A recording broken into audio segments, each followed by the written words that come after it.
The battle for your car just got more interesting. Investor Beat starts now.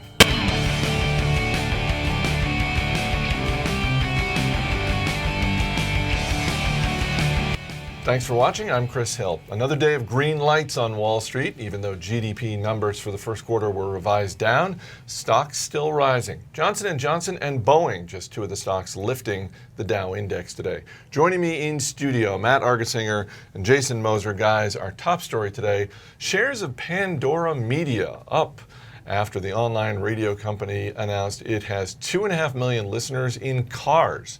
Now that Pandora is available in 100 models of cars, some investors are even more bullish on the stock. What do you think, man? I think they're right to be bullish. Pandora, 2.5 million cars, 70 million total active users. I mean, this is a legitimate music sharing platform now, and I think it's powerful. You have users selecting, artists they want to listen to, genres, and advertisers love it because it's very targeted. Advertisers know exactly what Pandora knows exactly what those listeners are listening to, knows how to advertise to them, works for both users and advertisers.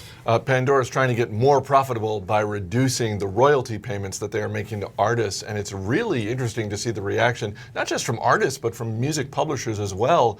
They're sort of unified against Pandora. It seems like it's kind of a long-term threat for the company. I think it definitely is something you have to keep your eye on. I mean, they're having a tough time really playing both sides of this coin of making more money, yet really being friends with the content providers. And that's really, content is king. We say that in video, and I think really music's the same thing. But I kind of feel badly for the artists here. I mean, I wonder if they don't have to look at Pandora as more of like a business card that it's just going to give them sort of that platform to get their music out there. I don't know that it's ever going to be that profitable for artists. I think that Pandora might be able to do it okay if they can get into more cars and raise those subscription revenues over time. But artists really may be the ones getting the shaft here. It's definitely interesting to see the way the automobile has changed in terms of entertainment options. Sirius XM, now Pandora, terrestrial radio stations have got to be feeling the heat.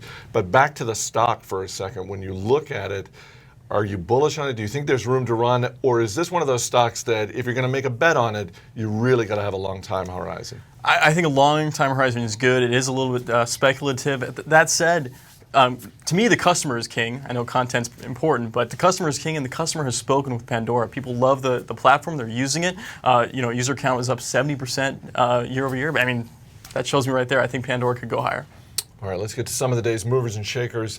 Synaptics up after raising guidance for the fourth quarter. Synaptics makes the chips behind touchscreen devices from Samsung and BlackBerry. This is a market-beating stock. 1, 2, 5 years. What do you think? Yeah, I think when you raise guidance, it tends to boost the stock price. So nice day for them, no doubt. Like you said, they're a lot of the technology behind the touchscreens that we see on those devices by Sony and Samsung and Dell, among others. And really, touchscreen devices are only spreading, right? I mean, the proliferation of those touchscreen devices is going to continue onward, I think, for the next decade, really. And so they stand to benefit, really, from that. And interestingly enough, you look at their margin picture over time, they're able to expand their margins close to 8 percentage points over the last 5 years, which means they're maintaining some pricing. It's just a little small cap company. I actually wouldn't be surprised to see them get acquired at some point.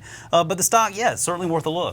Westport Innovations up on heavier than normal trading volume. Westport makes engines for natural gas vehicles. Are we seeing sort of a ripple effect here from natural gas prices falling? I think so. Natural gas prices are down pretty sharply. They were up as high as $4.50 just a few weeks ago. Now, below $4 per 1,000 cubic feet. That's better. That should increase demand for natural gas engines. I think part of it might be also the Obama administration, kind of voicing about climate change. Natural gas is probably going to be a part of that argument. So that's probably part of the tailwind as well. Shares of Five Below down on news the specialty retailer will be making a secondary stock offering. We've talked about it before. Nobody likes dilution. No, nobody does. And this is certainly going to grow the number of shares trading, the number of shares floating out there. It won't increase the number of shares outstanding, so that's good. The interesting thing about Five Below, it's not quite a specialty retailer. They offer all of these things for $5 or less. It's still a relatively new IPO. And while the company has been successful at growing revenues here over the past 5 years, there's still a big chunk of shares held by venture capital out there. I think it's called Advent. And that gives them about 32% of the voting rights. There's a lot of control in just a small set of hands there. So I'm confident this is a stock that will probably pull back here over the short run, and I think you can find a better entry point. And finally, Wynn Resorts trading higher today. Analysts at JP Morgan issued a report saying casino revenue in Macau will be strong despite the slowing economy in China. What do you think? Is that a good bet? I think it is a good bet. I think Macau is kind of separate from what's going on in mainland China. We know it's a huge gambling market. Gamers spend so much more per game than they do in Vegas. Wynn has got one of the few licenses to operate, so it's very valuable, and they're all in the process of building a $4 billion new casino resort there. Steve Wynn's a great CEO. I wouldn't bet against him any day.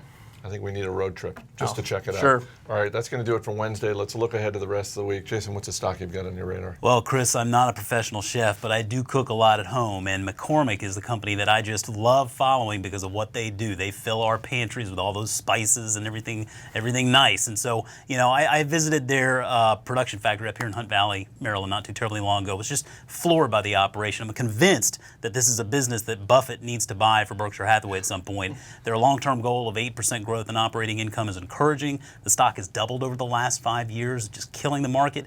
Earnings tomorrow, we'll see how things are going. All right. Matt, what about you? Hey, Winnebago. I mean, is there a market that's been more hurt over the last few years from high fuel prices and, the bad economy than RVs? But, they've had a little bit of a resurgence lately. And, if they have a good results tomorrow when they report earnings, I'm going to say, listen, consumers must be pretty stoked about the economy if they're actually going out and buying RVs again, because we know exactly, how much savings baby boomers have. It's not like they're rich out there. So buying RVs, very positive for the economy. And that's why I'm watching the earnings results. Summer break, time for a road trip. Yeah, why not? All right, for Jason Moser and Matt Argersinger, I'm Chris Hill. Thanks for watching. We'll see you tomorrow.